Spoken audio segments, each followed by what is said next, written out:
애타게 간절하게 기다려 보신 적이 있으십니까? 학이 목이 길잖아요. 그래서 학이 목을 쭉 빼듯이 그 목을 쭉 빼고 애타게 기다린다 하는 것을 우리가 학수고대라고 하죠. 우리가 학수고대하며 기다리는 기다림이 아니더라도 어찌 보면 우리는 늘 기다림의 연속이 우리의 인생 아닌가 하는 생각을 가져보게 됩니다. 이번 주일이 지나면 우리는 다가오는 다음 주일을 기다리지요. 또 출근하는 가족들, 또 등교하는 자녀들, 안전하게 집에 귀가하기까지 우리는 기다리게 됩니다. 사랑하는 우리 손녀들은 결혼 날짜를 기다리기도 하고요. 또 삶이 고달프고 힘이 드는 사람들은 어서 좋게 그 문제들이 해결이 되고 인생의 기쁜 날이 다가오기를 그렇게 기다리게 됩니다. 그런데 빨리빨리 병에 걸려있는 우리 현대인들, 특히 우리 한국 사람들은 이 기다림은 익숙하지가 않은 것 같아요. 기다리면은 때로는 인내가 필요한데 인내가 조금 부족한 게 아닌가, 약한 게 아닌가 하는 생각을 가져볼 때가 있습니다. 식당에서 식사를 주문하고는 음식 나올 때까지 기다리면 되는데 조금만 늦어도 우리는 빨리 음식을 내오라고 독촉을 합니다. 커피 자판기를 놓고 누가 시험을 했대요. 동전을 딱 넣으면 커피가 나오는 자판기 있지 않습니까? 그런데 10명 중에 3명은 어김없이 동전을 넣자 말자 허리를 숙여서 밑에 문을 열고는 컵을 잡고 있답니다. 또 어떤 사람은 계속 밑을 보고 있다는 거예요. 커피 자판기는 동전을 넣으면 컵이 내려오고 또 커피가 다 떨어지면 그 빨간 불이든 초록 불이든 불이 딱 들어오잖아요. 그러면 문을 열고 끄집어내면 되는데 우리는 동전 넣자 말자 그냥 고개를 숙여서 커피가 나오기를 기다리는 그런 백성이라는 겁니다. 어째 보면요, 우리 기독교는요 기다림의 종교다, 그렇게 여러분에게 말씀드릴 수도 있겠습니다. 그것도 인내를 가지고 기다릴 때가 있습니다. 우리 모두가 기도하잖아요. 근데 기도가 금방 응답되면 좋지만 기도가 응답될 때까지 오랫동안 인내를 가지고 기다려야 합니다. 처음에 교회 들어오시는 우리 초신자, 그분이 좋은 믿음, 훌륭한 믿음의 사람이 되기까지 우리는 오랫동안 인내하며 양육하고 기다려야 됩니다. 정말 인내를 가지고 기다려야 하는 것이 있는데 그것은 바로 주님의 재림의 날, 그 날을 우리는 기다려야 합니다. 그런데 주님의 재림을 기다리는 우리의 신앙의 자세가 애타게 기다리거나 간절한 마음으로 기다려야 하는데 그 애탐이나 간절함이 점점 약해져 가고 있지 않는가 하는 것입니다. 우리말 중에 설마가 사람 잡는다 하는 말이 있습니다. 설마 오늘에야 오시겠나, 설마 원래 안에 오시겠나, 그렇게 설마 하며 우리는 지내고 있습니다만은 오늘 본문에서 예수님께서는 뭐라고 말씀하셨습니까? 40절 말씀에 생각지 않은 때에 인자가 오리라, 그렇게 말씀하셨습니다. 바라옵기는 설마 하며 주님의 재림을 준비하지 않고 있다가 주님 오시는 날 낭패를 보시는 여러분들이 아니라 오늘이라 할지라도 당장 이 시간에라도 주님 오실 것이라는 것을 알고 우리 기쁨으로 주님 맞이할 준비를 잘 하시는 저와 여러분이 되시기를 간절히 바라겠습니다. 오늘 말씀을 보시면 어느 주인이 혼인집에 갔다가 돌아오게 됩니다. 아마 늦은 밤에 돌아오지 않았나, 그렇게 성경을 보면 우리가 짐작할 수 있습니다. 이 늦은 밤에 오다 보니 혹시 이 종들이 다 잠이 들어서 문을 열어주지 못하면 어찌하나 하는 염려도 하며 왔을 것입니다. 이런저런 생각을 하며 집에 도착한 주인이 대문을 두드렸습니다. 그런데 여지껏 잠도 자지 않고 주인이 오면 문을 열어주기 위해서 기다린 그 종들이 있었다 하는 것입니다. 주인은 밤이 늦도록 깨어서 자신을 기다려준 그 종들이 너무 고맙잖아요. 너무 기뻤어요. 그래서 무언가를 그들에게 해주고 싶었습니다. 그래서 몸소 허리에 띠를 띠고 종들을 자리에 앉혔다고 그러는데, 그 자리에 앉혔다는 이 원어적인 의미는 뭐냐면, 유대인들은요 비스듬히 이렇게 누워서 식사하거든요. 그래서 비스듬히 눕게 만드는 거예요. 편안하게 식사할 수 있도록. 그리고는 이 주인이 종처럼 그렇게 이 종들에게 수종을 들었다 하는 그런 이야기입니다. 예수님께서 이 비유를 말씀하시면서 38절 말씀에 이렇게 말씀합니다. 주인이 혹 2경이나 3경에 이르렀어도 종들이 그같이 하고 있는 것을 주인이 보게 된다면 그 종들은 복이 있으리로다. 그렇게 말씀하셨습니다. 여기 시간을 나타내는 2경, 3경이라는 시간이 있는데요. 2경은 저녁 10시부터 새벽 2시까지가 2경이고, 3경은 새벽 2시부터 새벽 6시까지가 3경입니다. 그러니까 저녁 10시부터 그 다음날 새벽 6시까지 어떻게 보면 밤을 꼬박 세우는 일입니다. 여러분 밤을 한번 꼬박 세워 보셨습니까? 혹시 지금도 철야기도 하시면서 밤을 꼬박 새시는 분이 계시나요? 우리 은혜 받을 때 옛날에는 참 철야기도 참 많이 했죠. 근데 참 밤을 꼬박 세우면서 기도하는 것 쉽지 않습니다. 하지만 세상의 쾌락을 쫓아서 밤을 세우는 것은요 참 쉽게 갑니다. 밤새 술판을 벌인다든지 밤새 화투판을 벌이면 그 시간이 금방 지나갑니다. 혹시 경험 있으세요? 없으시죠? 예, 그러니까 전부 다 모르시는 듯한 반응하시는데, 저는 대학교 때 한번 경험해 봤습니다. 뭐 시간이 금방 가더라고요. 하지만 와야 할 누군가를 언제 올지도 모르고 그렇게 밤새워 기다린다는 것, 그 긴 시간을 기다린다는 것, 그게 매우 어렵고 힘든 시간이다 하는 것입니다. 언젠가 여러분께 말씀을 드렸지만, 저 군에 있을 때요, 제일 신병 때 훈련소에서 이제 막 자대로 배치받아 갔는데, 이제 모든 병사들이 사격 2박 3일 동안 사격 훈련 간 거예요. 그래서 제대하는 병장들과 행정병들이 있는데, 우리 부대가 건물 어디 있었냐면 포항 비행장에서 포항 비행장 끝자락에 보초 건물을 우리 중대가 써야 됐었어요. 그래서 제대 병장하고 갓 이병으로 간 저하고 이제 근무 시간표가 짜져 있는데, 밤 10시부터 12시, 항상 2시간씩 하거든요. 밤 10시부터 12시까지가 시간이에요. 그런데 그게 아주 외진 곳이기 때문에 뭐 차들도 안 다니고 사람들도 안 다니고 아무것도 안 다녀요. 그래서 제대하는 병장이 야 그냥 너 혼자 갔다 와. 그래서 그 이병이 혼자서 그냥 그 밤에 그 길을 간 거예요. 그래 가서 이제 근무를 쓰는데 뭐 밤에 그때 12월 달이었어요. 처음이었으니까 얼마나 추워요. 쫄병이. 그래서 뭐 혼자서 떨면서 찬양도 부르고 기도도 하고 뭐 2시간이 금방 가겠지 하고 이제 그러고 있는데 12시가 지나갑니다. 그런데 저 멀리 사람이 오는 인기치 않나요? 1시가 지나고 2시가 지나는데 아무도 인기치가 없는 거예요. 3시가 지나고 4시가 지나고 5시가 입에서 막 욕이 나오고 가서 다 총을 쏴서 죽여버릴 거라고 막 그렇게 얼마나 좋아요. 그 포항 바닷바람이 세거든요. 그런데 10시부터 새벽 6시가 다 됐는데도 사람들 안 오는 거예요. 근데 새벽 6시 넘으니까 저 머리에서 한 사람 오는 거예요. 눈물이 쑥 나더라고요. 눈물이 쑥 나. 얼마나 반가운지. 그렇게 밤을 새워 기다린다는 것, 이게 쉬운 일이 아니거든요. 하지만 오랜 시간을 참고 기다리며 학수고대하던 그 주님을 만나는 사람은 참 복된 사람이다. 그렇게 말씀하고 있는 것입니다. 그 긴 시간 동안 참기 힘들다고 육체적인 쾌락을 쫓으면서 그 시간을 방탕하게 보낸다든지 그냥 깊은 잠에 빠져서 보낸다든지 하다가는 어떻겠습니까? 주님 만나 뵙게 된다면 얼마나 그 시간이 부끄럽고 죄송한 그런 만남이겠습니까? 바라기는 본문에 충성된 종처럼 끼어서 준비하는 가운데 오늘처럼 이렇게 예배 드리다가 주님 만나면 얼마나 좋을까요? 새벽기도 하다가 주님 만나면 얼마나 좋을까요? 금요기도 하다가 만나면 얼마나 좋을까요? 지금 연말이다 보니까 다들 바쁘시죠. 그러다 보니까 금요기도에도 적게 나오시는 것 같아요.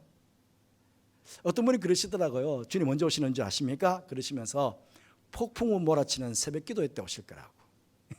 예. 우리가 세상 일이 아니고 주님 일을 열심히 하다가 그 주님 만나 뵙게 되면 얼마나 복된 주님과 만남이 되겠습니까? 분명한 사실은 우리 주님께서는요, 우리가 주님을 학수고대하며 그렇게 깨어서 준비하면서 주님 만나 뵙게 된다면 그때 주님께서 우리를 보시면서 기뻐하실 것이고, 주님께서 예비하신 생명의 면류관, 의의 면류관, 영광의 면류관을 우리에게 씌워 주실 것입니다. 그렇다면 그렇게 주님의 재림을 기다리는 우리는 어떤 마음의 자세로, 어떤 신앙의 자세로 우리는 기다려야 할까요? 오늘 예수님께서 35절 말씀에 이렇게 말씀합니다. 허리에 띠를 띠고 등불을 켜고 서 있으라. 그렇게 말씀하고 있습니다. 여러분, 먼저는 허리에 띠를 띠고 있어야 합니다. 허리에 띠를 띈다는 것은 우리가 일할 수 있는 자세를 갖춘다 하는 그런 말입니다. 이스라엘, 저도 이렇게 겉옷이 좀 넓은데요, 이스라엘 사람들은 큰 겉옷입니다. 통짜로 그냥 큰 겉옷 하나. 그렇게 일을 하려면 얼마나 불편합니까? 그러니까 허리띠를 졸라매고 일을 해야 되는 것이에요. 우리나라 우리 어르신들, 어머니들 옛날 한복 입고 일하실 때 어떻게 합니까? 일하기 전에 허리띠를 먼저 쫙 이렇게 묶고는 그렇게 일할 준비를 하지 않습니까? 그처럼 띠를 띈다는 것은 일할 준비를 한다는 것입니다. 또 어떤 일을 시작하려고 할 때에 각오를 다지기 위해서 우리는 뭐라고 그럽니까? 자, 이제 우리 한번 허리를 단단히 졸라맵시다. 그렇게 말하면서 흉내도 내잖아요. 한번 쫙 이렇게 하자고.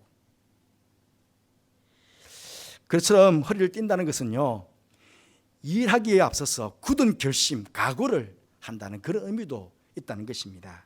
여러분, 무슨 일을 하든지 간에 각오를 새롭게 해야 됩니다. 항상 그렇잖아요.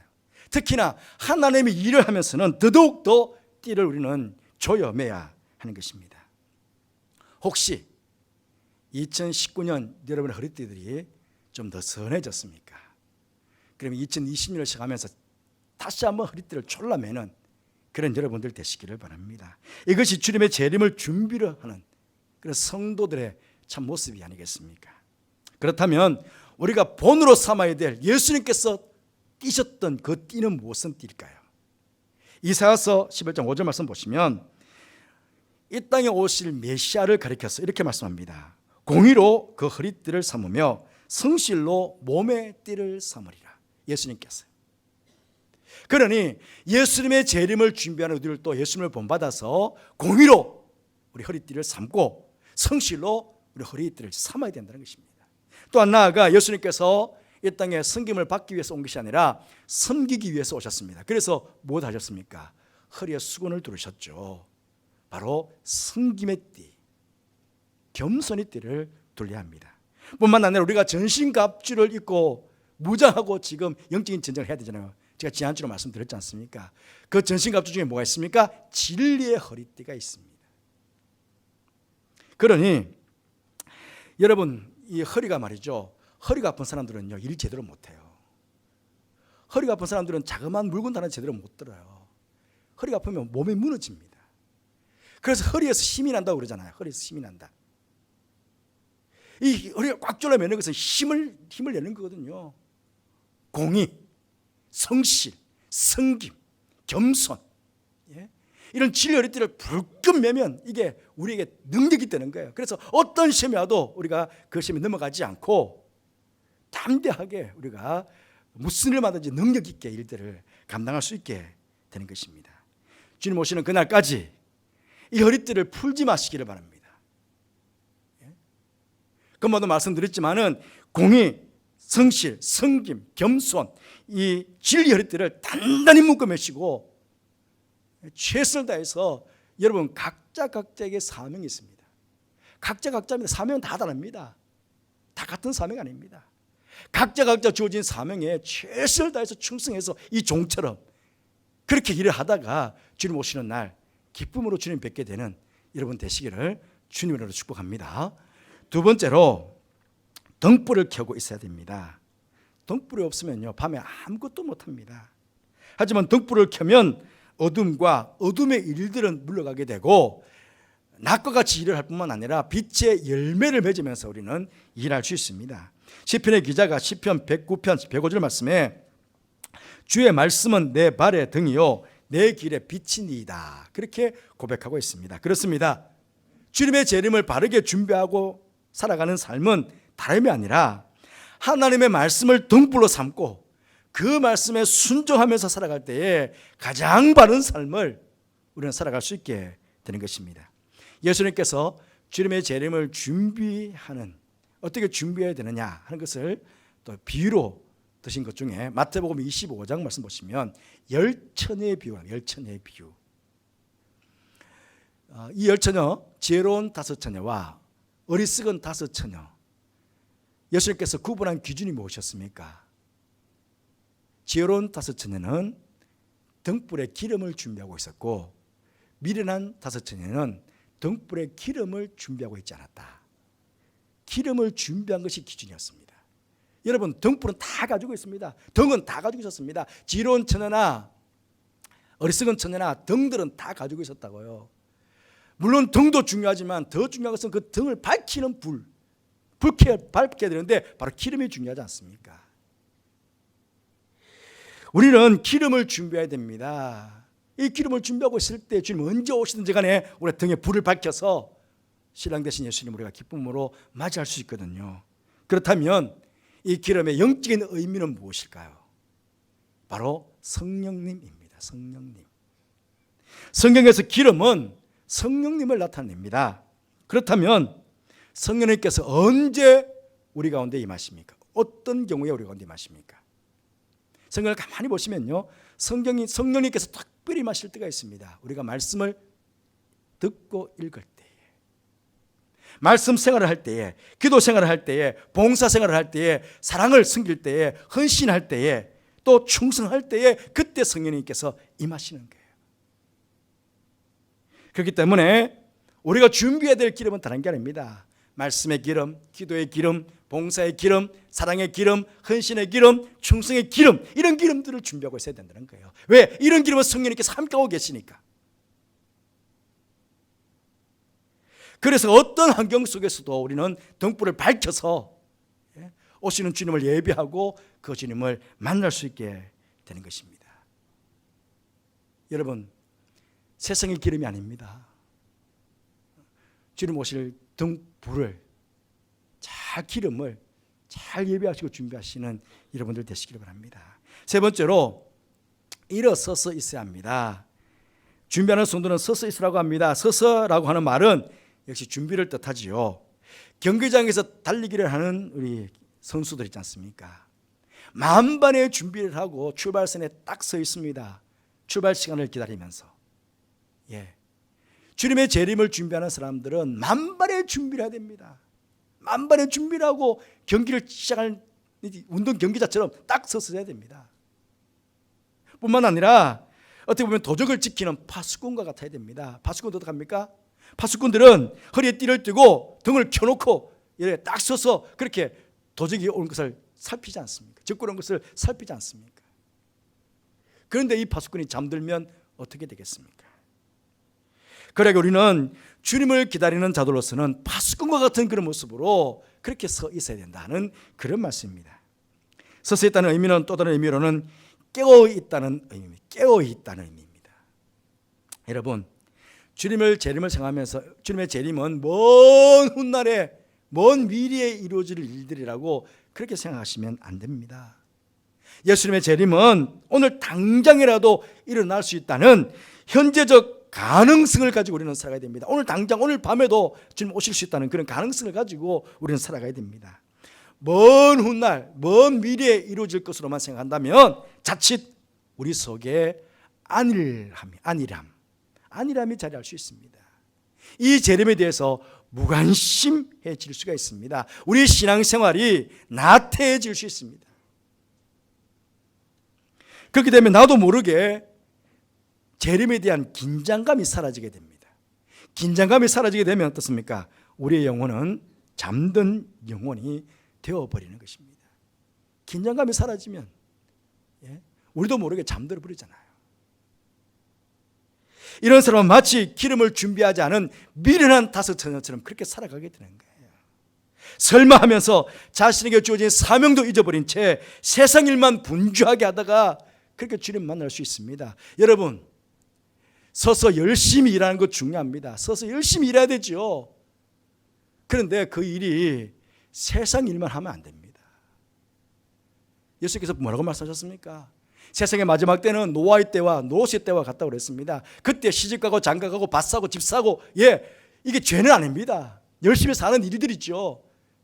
밭을 갈고 밭을 사고 밭을 갈고 소 키우고 하는 것 얼마나 중요한 일입니까? 경제적인 활동하는 것이. 그런데 곧 홍수가 나가지고 멸망을 당하고 곧 불이 맺어가지고 다 멸망을 당할 텐데 그걸 알지 못하고 그냥 세상 일에 바빠서 세상 일에 분주하게 살아간다고?